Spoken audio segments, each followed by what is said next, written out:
Salut tout le monde, les pépites de Maxou, épisode 2. Et si je vous emmenais faire un petit tour du côté du Krebs d'Aix-en-Provence, c'est l'endroit parfait pour dénicher de nouvelles pépites.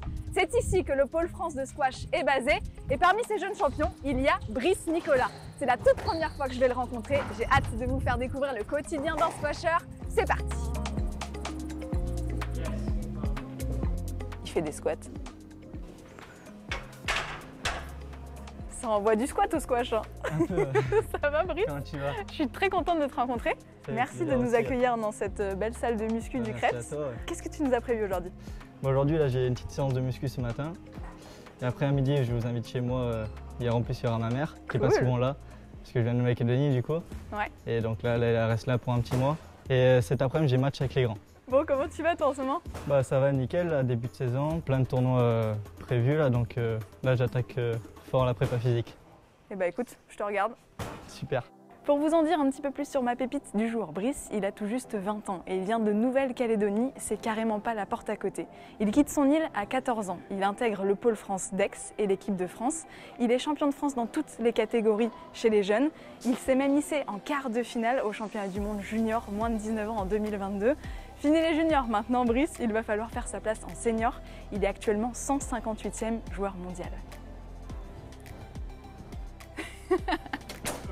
Ok, récupère un peu. Le petit Brice, sur quoi il doit bosser là, un petit peu? Là, l'idée, c'est de travailler un petit peu sur l'explosivité, sur la période à venir, pour qu'il prépare au mieux les tournois à venir.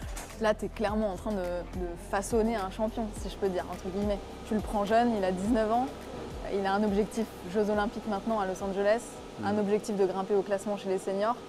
C'est intéressant de façonner comme ça un champion. Ouais, c'est un challenge intéressant. En plus, c'est sur du long terme, donc c'est encore mieux, parce qu'il y a vraiment le temps de poser des bases et puis d'avancer tranquillement sur la future Olympiade. Ouais. Impossible pour moi, ça. Moi, j'y arrive pas à faire ça. Vas-y. Le gainage comme ça? Oh purée. Ah, bah voilà, tu vois. Bah, c'est bien. Ouais. Faut juste trouver l'équilibre, quoi. Regarde-moi, comme il est polyvalent, ce Brice. Maxou, prépa physique. Ça fait combien de temps que tu es ici, toi, au Krebs d'Aix? Ça fait, là, j'attaque ma 6e année, là. Donc, en fait, tu es venu directement de Nouvelle-Calédonie à Aix? C'est ça. Je suis venu à l'âge de 14 ans ici et j'ai direct intégré le pôle d'Aix-en-Provence. Ouais. C'était dur pour toi de partir à 14 ans? Ouais, j'ai beaucoup hésité quand même, parce que c'est assez jeune et surtout que c'est pas la porte à côté de la Nouvelle-Calédonie, donc j'en ai beaucoup discuté avec mes parents. Mais bon, ça reste quand même c'est quelque chose d'incroyable quand même de pouvoir vivre avec le squash, le sport de haut niveau, de ça. Et je voulais quand même vivre ça au moins une fois. Et je me suis dit, bon, si ça me plaît pas, je reviens en Nouvelle-Calédonie. Mais vaut mieux essayer que regretter après. Pourquoi tu t'arraches tous les jours? Pourquoi? Parce que j'ai un objectif en tête, c'est d'être le meilleur joueur au monde, d'être le numéro 1 mondial, quoi. Et cet objectif-là, j'ai pas envie de le lâcher, donc je vais tout mettre en œuvre pour pouvoir le réaliser, quoi. C'est comme un rêve, quoi. Qu'est-ce qu'il faut faire pour toi justement pour être numéro 1 mondial? Parce qu'il y a beaucoup, c'est les Égyptiens qui dominent un petit peu le squash. C'est clair, oui. Il y en a quoi? Il y en a 5 dans le top 10, je crois? Un peu plus, ouais. C'est fou. Ouais, il y en a 5 ou 6, ouais. Pour moi, la différence entre eux et nous, à l'heure actuelle, c'est eux, ils font beaucoup de sacrifices, vraiment. Eux, tu les regardes sur le terrain de squash, ils jouent pas pour gagner le match, ils jouent pour leur vie. J'ai vraiment cette impression-là. Ouais. Nous, on joue juste pour... Enfin, juste non, mais on joue pour gagner. Et eux, ils jouent pour vivre. Et pour le plaisir. Et pour le plaisir, bien sûr. Sinon, ça sert à rien. On va chez toi, c'est ça? Parfait, ouais. Non, c'est moi qui t'emmène. On prend ma voiture et ça. On va... Parce que d'habitude, c'est le bus. D'habitude, c'est le bus ou les pattes. Donc, parce qu'il n'a pas le permis. J'ai toujours pas le permis. Ouais. Ça, c'est ouais, c'est clair. Bah, c'est les grands vadrouilleurs, là. C'est ça. Pour vous, c'est pas important, le permis. Pas encore.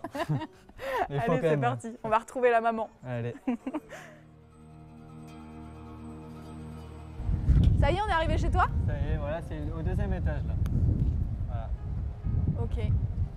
Allez, c'est parti, hein. On prend l'ascenseur ou on monte à pied? Non, on monte à patte. Malheureusement. Ding dong. Et voilà, c'est là. Ah. Salut Priscille. Ça va, maman?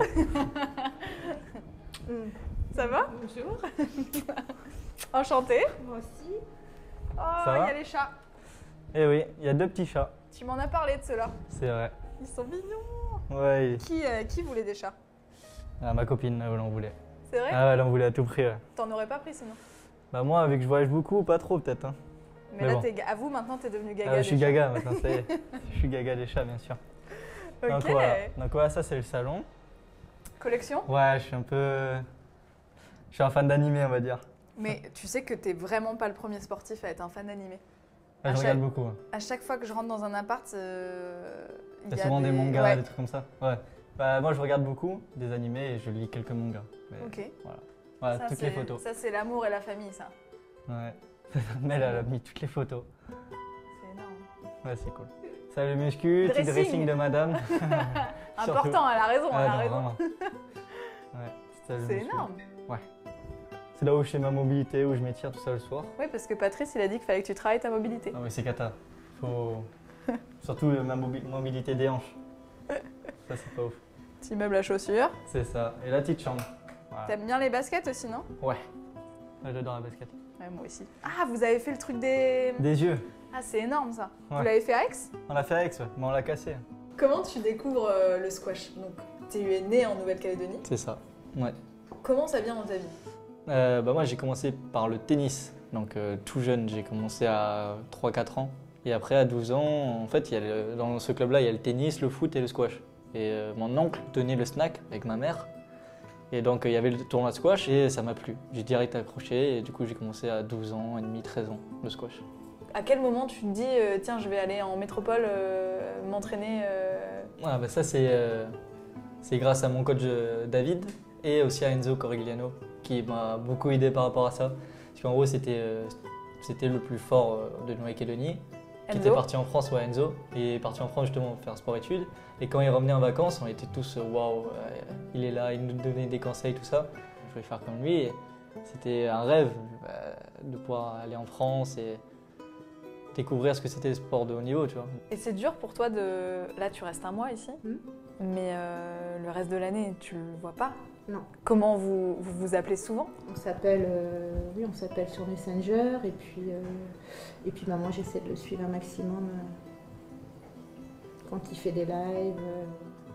Ça, c'est mon manager cool. Aussi. Ouais, c'est ton manager, ça c'est trop bien. En vrai, quand tu joues, tu mets ton téléphone, tu fais des lives. Je fais des lives Facebook. Il y a des gens qui regardent, parmi ces gens-là, il y a ta mère. Toujours ma mère, je sais qu'il y a au moins une. T'as une vue au moins. C'est ça, c'est sûr que c'est ma maman. En décalage en plus, donc moi je mets mes réveils à sonner. Parfait. Et puis hop, le match de Brice, on y va. C'est énorme. Et qu'est-ce que tu lui dis Tu lui écris direct après son match? Avant le match. Avant? Obligé. Et puis, elle est obligée, c'est son... Ouais, j'ai besoin et je lui parle pas parce que j'ai peur qu'il ressente mon stress en fait. Je suis une maman qui est hyper stressée. Donc j'ai pas envie de lui transmettre ça, donc je lui écris. Je lui dis toujours fais-toi plaisir et puis aie confiance en toi, t'as tout. Tu te dis pas que c'est quand même fou ce qu'il vit à 19 ans? Enfin, tu vois, tout ce qu'il a déjà fait pour 19 ans, c'est énorme, mais je trouve que qu'il a eu du courage de quitter ses amis, sa famille, son pays et venir s'installer ici. Cet après-midi, c'est quoi qui nous attend là? Cet après-midi, je joue avec Grégoire. Grégoire. Comment tu l'appelles? Grégard. Ouais, non, ça va être cool, vraiment. On y va? Tu viens avec nous, Priscille? Ouais. Allez. Let's go. On y va en famille.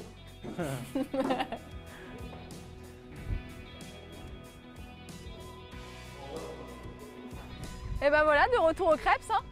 Ça nous avait manqué. Ouais, on a bien mangé, on est prêt. Bien mangé, là, match cet après-midi avec Grégard.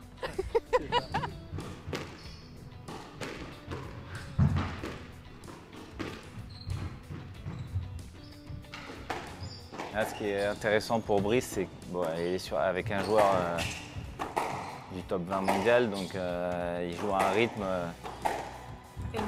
élevé, plus soutenu que d'habitude, mais on voit qu'il tient bien. Il court bien. Il est bon il a des bonnes adaptations. C'est quoi ses qualités-défauts? Alors les qualités, il est rapide, très rapide. Sinon souvent il arrive, il se jette un peu sur la balle. Toi qui as vécu un petit peu tout ça en tant qu'athlète, comment tu le vois, Brice? Est-ce qu'il a une grosse marge d'évolution? Oui, pour moi clairement il a une grosse marge d'évolution, de progression. beaucoup de choses encore à construire, mais il a déjà des éléments qui sont certains éléments en place, notamment sa combativité. Les jours où il a vraiment très envie, il est très combatif. Et après, je pense qu'il a vraiment envie de réussir. Ça, c'est 5 ans pour aller sur des Jeux Olympiques, c'est une trajectoire qui est complètement réalisable parce qu'il peut y avoir des joueurs qui vont se révéler, chez qui ça va aiguiser les appétits, qui vont avoir une motivation vraiment décuplée. C'est cool. Et voilà, après lui, il est très créatif aussi dans ses qualités. Ouais, il est capable, avec sa folie, un peu de faire des choses que d'autres ne font pas. Un peu à l'instinct, quoi. Complètement à l'instinct, Ouais, ouais. Il est très énorme. instinctif. Ouais. Donc, clairement, si il acquiert une régularité dans, Ouais, c'est ce que j'allais dire. Finalement, ce dans qui fait aussi que l'investissement, tu ça montes au va. classement, c'est la il peut régularité. aller, quoi. et il peut aller vite. Il peut vraiment franchir des paliers vite. Grégoire, tu as été 11 l'année dernière. C'est ça. Là, top 30. Ouais, un petit peu descendu après une petite saison moins bien. On connaît, ça arrive. Ça arrive, ça arrive. Qu'est-ce que tu penses du petit Brice? Il est un peu jeune fou. C'est vrai? C'est un peu un foufou des fois, mais non, il a une personnalité un peu, comment dire, ouais, pas extravertie, mais voilà, il donne tout ce qu'il a, on va dire. Ça, c'est le côté positif, c'est qu'il lâche rien, il n'en met pas de côté. Il n'y a pas un point où il va en mettre de réserve, donc c'est ça qui est bien de ce côté-là. Après, il faut canaliser cette énergie. Et voilà, il y a du potentiel, il y a de quoi faire. Après, il faut gérer, il faut cadrer. Et en tout cas, c'est plaisant à voir. Il se passe quelque chose, quoi. Et à l'entraînement, vous mettez cher tous les deux ou... Ouais, bah après, il y a encore un petit écart, heureusement. Oui. Mais en tout cas, c'est un des rares qui, des fois, chez les jeunes, arrive à m'embêter parce que c'est pas orthodoxe et qu'il faut arriver à être concentré et être prêt pour n'importe quel coup qu'il peut faire. Bon, il y a quand même eu une grosse dernière nouvelle pour le squash, c'est que ça rentre enfin aux Jeux Olympiques de Los Angeles en 2028. Est-ce que toi, ça te donne une motivation en plus pour t'arracher tous les jours comme ça à l'entraînement? Bien sûr, ça fait longtemps qu'on attend d'être au JO. Donc là, on vient d'apprendre ça pour 2028, c'est juste énorme. C'est un objectif en plus. En vrai, c'est un rêve d'être au JO et de pouvoir y être un jour. En 5 ans, on peut avoir une marge de progression énorme. Donc j'espère y être. Je vais tout faire encore, en tout cas pour y être. Et je sais que mes partenaires d'entraînement vont tout faire aussi, donc c'est que bénéfique pour nous et pour le squash. Est-ce que tu regardais quand même cette compète à la télé? Bien sûr. C'est vrai? C'est quand même la compète, c'est les JO, donc oui, bien sûr, je regardais. C'est quelque chose de grand, les JO quand même. C'est énorme. Ouais, c'est beau à regarder et c'est juste énorme. Tu crois que ça peut faire évoluer aussi la discipline? Peut-être que les gens connaissent un petit peu mieux le squash? Ouais, ça va apporter beaucoup de visibilité et ça peut être que bénéfique pour le squash, c'est sûr. Vous le méritez les gars, franchement. Franchement. Écoute, j'espère t'y voir moi. J'espère aussi, en tout cas je mettrai tout en place pour y être, c'est sûr. Écoute, il y a LA et après on espère que ça sera encore à Brisbane en 2032. J'espère. En plus t'es jeune, 19 ans, attends, t'as le temps. J'ai le temps, c'est cool. Fin de journée, merci beaucoup Brice, c'était trop cool. Merci à toi, vraiment c'était avec plaisir. Je me suis régalée. Je passais une bonne journée aussi. Ouais. Écoute, je te souhaite plein de courage pour tes tournois, déchire tout en senior. Merci beaucoup. Et tu sais quoi faire là. Ouais, à bientôt pour de nouvelles pépites de Maxou. Ciao. Ciao.